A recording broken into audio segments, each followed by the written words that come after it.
Welcome to Swiss Holistic Institute.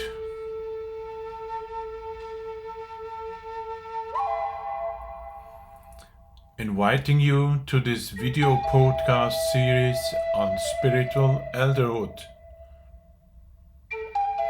with Bob Weathers and Thomas Rüedi. Today's issue is forgiveness practice. Elaborated. I feel very much kin with you, and this is in the spirit of our podcast around elderhood, is that I liked how you put it earlier. Both you and I had some idea cognitively that there would be limitations and challenges in elderhood. It's not, you've done a lot of reflection and reading, and also it's been integral to your career. So, and in many ways for me too. I certainly have dealt with clients that have been aging. I've had clients that have moved into dementia. All of that over my career. Having said that, I really find the spirituality of elderhood being so related to my ability to begin to let go of certain attachments. And it's just, I couldn't have expected what that feels like, which means on a daily level, including today, I'm challenged by that. And then as I listen to you, then imagining adding another layer, which would be a diagnosable disease process. I can't even imagine how much more complex that would be than what I feel like I deal with on a daily level, just in terms of what I imagine to be relatively in the range of normal aging. It's just really challenging. You know, for me, talking about holistic medicine and holistic worldview or holistic view on things, it means in a medical sense, it's good to know certain things like myself having a diabetes and myself having overweight, and there are certain informations that go with that, and it's quite obvious why you have certain symptoms then, On the other hand, to really get to the point to see this individual that I'm working with getting, on one hand, in a certain state of his life, on the other hand, in certain diseases, it's ending up into an individual like picture representing this person. This individual might have lost certain abilities, but because of that, he's doing things he would never done otherwise. This is the story we know about your health too, and adding up teenager age and certain diseases can be quite something challenging today, but also like aging or putting some meaning into elderhood processes, getting older. On one hand, it's good to know all these terms about how scientific or how like complementary medicine talking about certain symptoms or certain states we are into. In the end, it's a big picture. It's not the disease that is important. I mean, of course, it's good to know some help and some support and some remedies and stuff to use. Especially for me, also in elderhood, what I found out, because of this combination, I'm going two processes now. On one hand, they're really asking. On the other hand, I think they're really extremely valuable. I love the spirit of all that you're saying, Tomas. I'm really touched by it.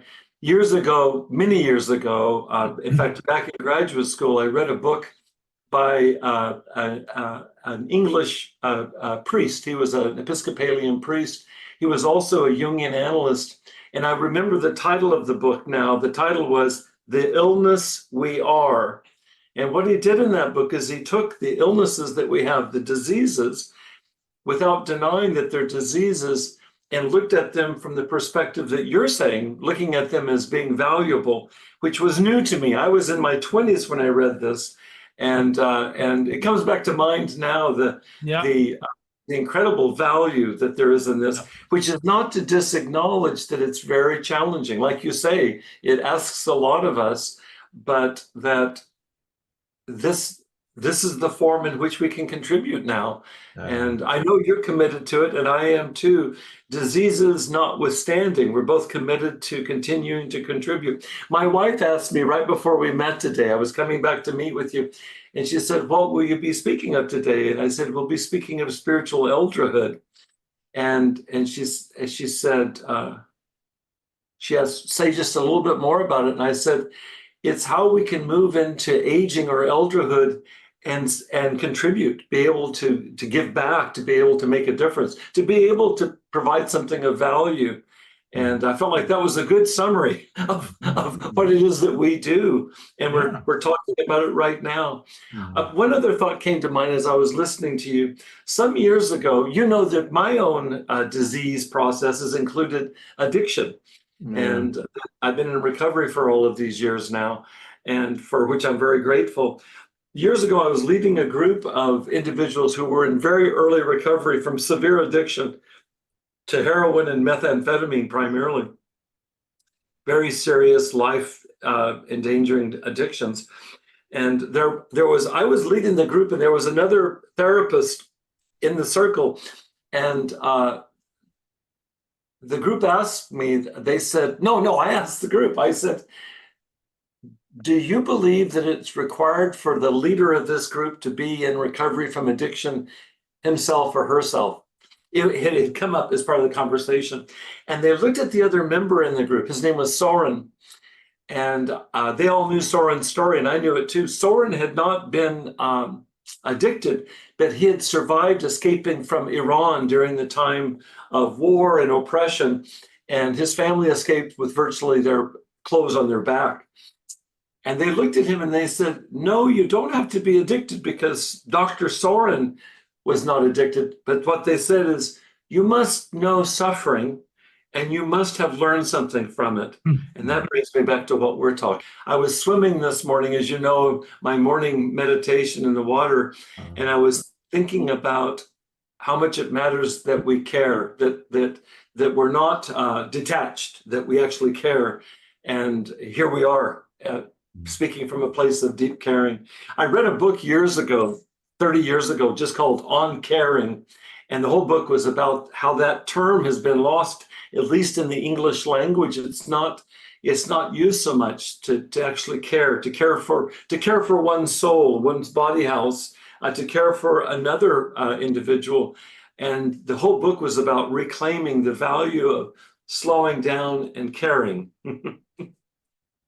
And I think that brings me to the point that, as you know, we have been talking last time about forgiveness, about forgiveness practice, and when you were talking now, I remembered that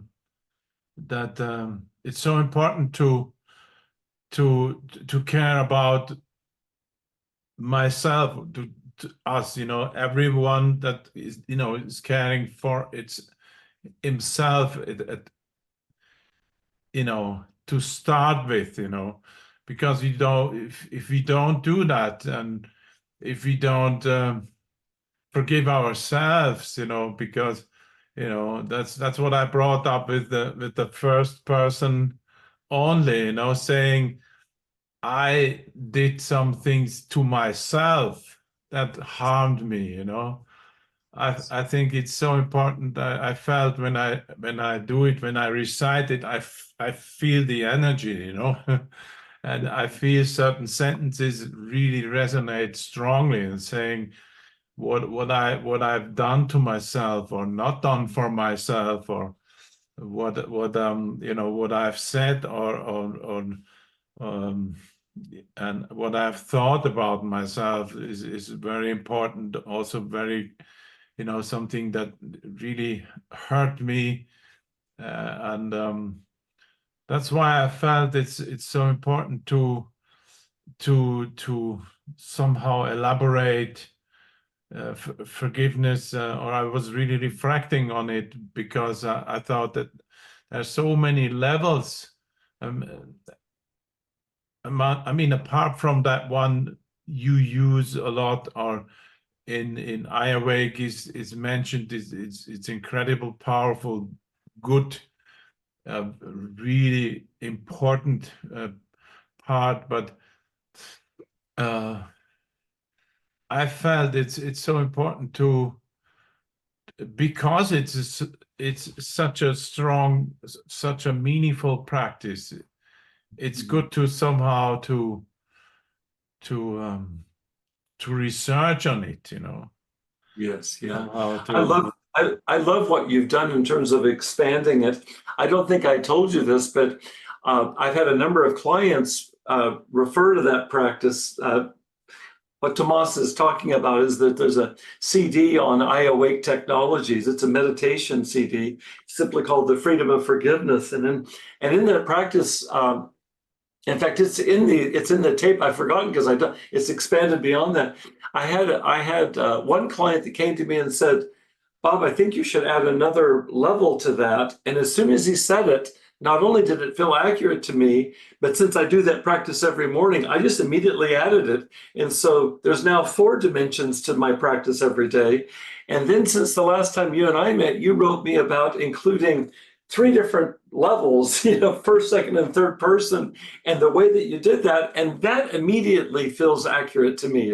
If that expansion, I liked how you talked about it. It becomes forgiveness 2. I think, did you call it 2.1? Maybe I can't remember. It makes so much sense to me to continue to expand it. I really like that, and it adds value. I wanted to say something also, Tomas, is that I work here in Southern California, and a lot of my clients have been raised with a belief in kind of a Judeo-Christian God. So that's a part of their belief system. You and I come, you certainly, and I do certainly a lot, to come from a non-theistic background in Buddhism, but I work with a lot of clients that are theistic in background. And so what you just talked about in terms of being able to ask for forgiveness from parts of ourselves for things that we've said and done. I'll have clients that ask me if it's okay to say, can I talk about that in terms of my higher power, for example, in the 12-step program, or can I talk about that in terms of God? Or some people will say Jesus. And I say, it doesn't matter to me, the language. Yeah. It's about accessing that experience. And so what it does is it opens it up. You don't have to have any religious belief. You don't have to have a theistic belief at all. You and I don't in our daily practice. But if you do, it's readily adaptable. And I have to say this, and I'll hand the ball back to you. The clients I've worked with over the years, and I've led this meditation in groups over the years, the one piece that people have consistently said has been the most valuable, that's in Forgiveness 1.0, not Forgiveness 2.1. But the thing that clients have said is most valuable is that when they are able to experience forgiving themselves. They said it's much easier to forgive somebody else or to ask somebody else for forgiveness, but to turn that back, just like what you said, to turn that back on oneself and to grant oneself forgiveness. One client after another, one group member after another said, that's the first time I've ever done that. And that was the hardest part of the whole meditation, which means that we're on the right track. Yes, I mean, I think it's, the original text you mentioning is so rich already, and on the other hand, I think forgiving myself, having done or said or thought about somebody else is one thing, but I think for me it's important that I forgive myself what I did to myself, to my body or to my, because of plain ignorance, or if whatever. So it's somehow it's I felt this could be important to really deliberately forgive myself to whatever I did that turned out wrong to myself, and that adds, of course, it adds up to, forgive myself what I've done others, Yeah. Yeah. And What comes to mind, Tomas, is we haven't spoken of this. I have current clients that utilize this practice, and what I share with them, and or they share with me, but what I share with them is that I've done this practice for about 12 years or so, since my beginning to be in earnest recovery. And at the beginning, it really was about, in the 12-step program, they talk about making amends. And I made a list of 100 people. I stopped at 100 because that was enough to work with. But I made a list of 100 people that I needed to either contact or at least introduce into this practice. And for the first few years, I think I pretty much focused on the interpersonal between me and that person. But somehow, years, it evolved into exactly what you're speaking of, where I began dialoguing with different parts of myself. The part of me that, let's say that, to use your words right now, which I like, the part of me that was ignorant and that did things or said things or thought things towards myself, and to ask the other part of myself that I injured to please offer me forgiveness. So it's become inside me. This morning's, because I do it every morning, this morning I swam, and that was the dialogue. It was between me and me. And I think it isn't to say that I don't sometimes, if something comes up between me and another person, I'll utilize this. But I think probably 90% of the time now, it's an inside job. It's inside, very much in the spirit of exactly what you're suggesting. But you're right, that wasn't made explicit in the materials. That's why it needs to be expanded. Yeah, and I mean, thinking about this issue is continued then to the third person, saying, I feel like, asking for forgiveness for the collective of patients. I did something wrong, I was treating, I didn't really help them, so it's I felt that doing this from me to any kind of collective, or for me, what is really powerful too is, since I'm really into the men's movement too, is to have myself doing forgiveness practice towards women in general. Just the collective stuff that is going on. But on the other hand, I think then the next step is that there is a collective of men forgiving a collective of women, or vice versa, doing this practice, doing it out loud, doing it just as a group. Even there might be an occasion that such groups like men and women do that, in the presence of the other ones. Yeah, that's what I feel. It feels something like really, really powerful what's happening then. I felt doing elderhood practice means to me really to see how can I resolve, how can I forgive, how can I do some steps that things that hardened into my body somewhere, or into my vegetative system, or to my heart, getting softened, especially in vegetative system. We know today it's there's a lot of processes going on, especially in trauma work, like somatic experiencing, like this, such a lot of tension and stuff and emotions, somehow hooked or caught into these tissues. It just went on and on, being inspired to say, wow, yeah, we could even continue doing this in a collective sense, and it would be really, really powerful. And so this is the process I'm into. Yeah, it's really beautiful to me, Tomas. I have to tell you, it moves me to tears listening to you use the word inspiration. So moving to me to hear you describe that. I want to tell you two things that came up as I was listening to you. Both of them are radical to me. One would be because of the huge polarization, which you're fully aware of, the huge polarization currently and for the last many years in American politics. I imagine what would it be for the Democrats as a group to own up to and apologize for their excesses, and the same with the Republicans, regardless of one's orientation. And right now I get the chills with that. It's so radical to imagine that. We're just on the heels of last week's presidential debate where it was kind of at the lowest level, sniping at each other.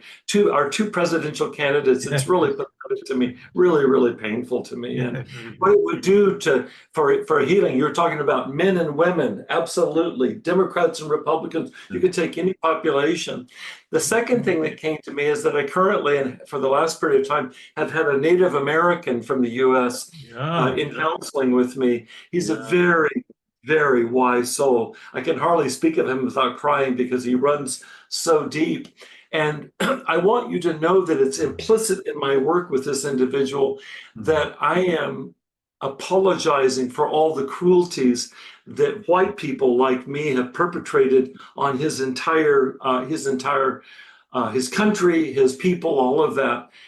And part of how I do that is to deeply honor him just the way he is, the way he expresses himself. I highly value him.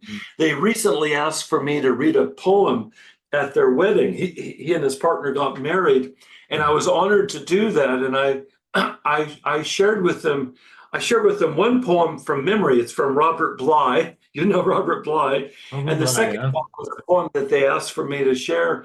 But in both poems, I couldn't speak the poems without weeping because I feel so much love for him and for them, what they're doing. He's Native American. She is like me, kind of Caucasian, European American. And they're coming together in a way that really honors those differences. So that's another image that came up to me. What would it be for European Americans that settled this country and then took over the country and marginalized the Native Americans? What would it be for there to be formal collective apologies, amends made? And it's, there's legal action going on right now, but that can turn into just legal talk. What would it be to speak from one's heart, just as what you're suggesting? Just think it's really moving what you're talking about. Forgiveness at a really global level. Yeah.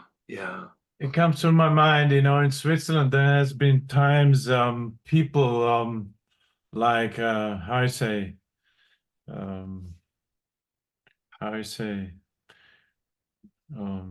we call in German we call it Zigeuner. People like they are not fixed. They move around. They live in they have been moving around since and would it be like the word nomad? Would that be close to it, or not so much? But they're like Sinti and Roma. They're these kind of ethnics here in Europe, and there has been times in Switzerland especially the children from these families have been picked up and brought into religious places where they have been educated properly. Right. I mean, it's so close to what happened to the indigenous in America, or what I hear a lot is Canada too. There's the First Nation people in Canada.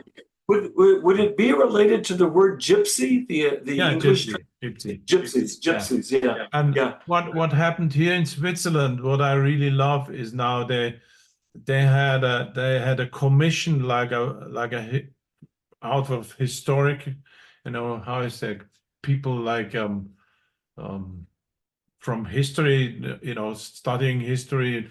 They brought up the whole story with all the all the bad issues brought up, and then came out a book, offering to the public, and there are now places in Switzerland, like museums. You can go there, you can see what happened, in picture, in word, and there has been at least once there has been one person, or at least one person from Bundesrat. This is the government. I mean, this is we have 7 Bundesrat. This means this is the top level. One of these went there and apologized, and I think that's something really meaningful. If it's not done completely, but it's a good start. It's something like this collective work. What I felt, popping up with reflecting on this material, and I think that's what we need to do. I mean, it happens at certain times towards indigenous. I think sometimes something was in Australia, was something happening like this, but it needs a lot of work still. And I think the indigenous people feel that, but we as the how I say, as the people, the white people, that has been our ancestors. They did this, all colonialism and everything and all this stuff. But still, this guilt is there, or still this shame is there, and so I feel it would be so important to continue to do that, to just keep on doing it on both sides, and yeah. So you remind me of something, Tomas. I'm coming up on my 50-year school reunion from high school, my graduation from Hochschule. And in high school, I studied German for 4 years. You wouldn't know that because you told me. I haven't had a lot of chance to practice it, but I can still remember at age 14 meeting exchange students who came over from Germany. I can remember their names, remember conversations. This is back in the late 1960s, but I remember them talking in a very heartfelt way about the collective guilt that they and their families felt around what happened during the Holocaust, during the time of the Third Reich. And I listened to that with interest. I read about the rise of Nazism as part of my studies and so on.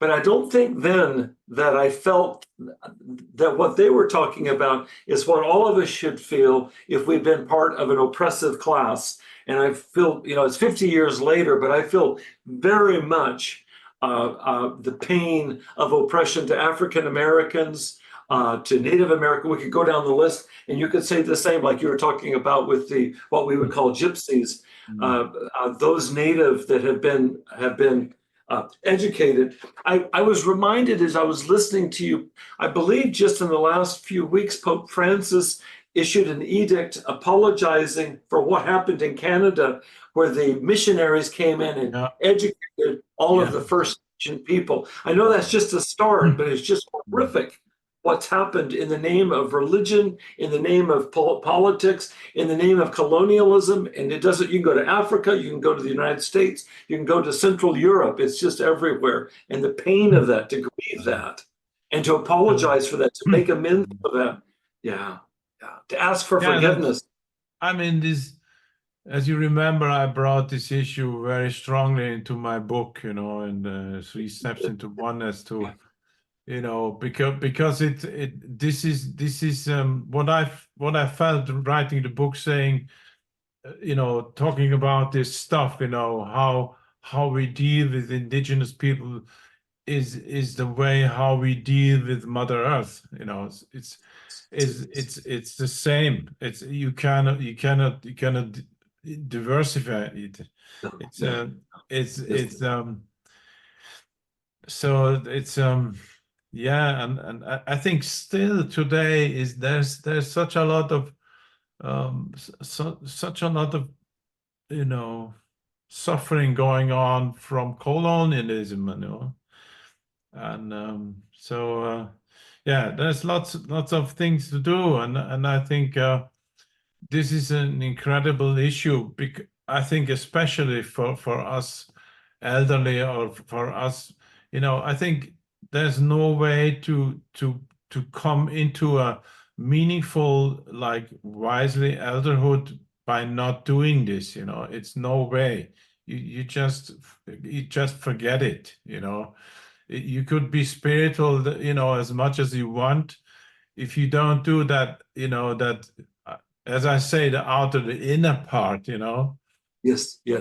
And you don't, you just go from the outer to the secret part, what I said, like the spiritual.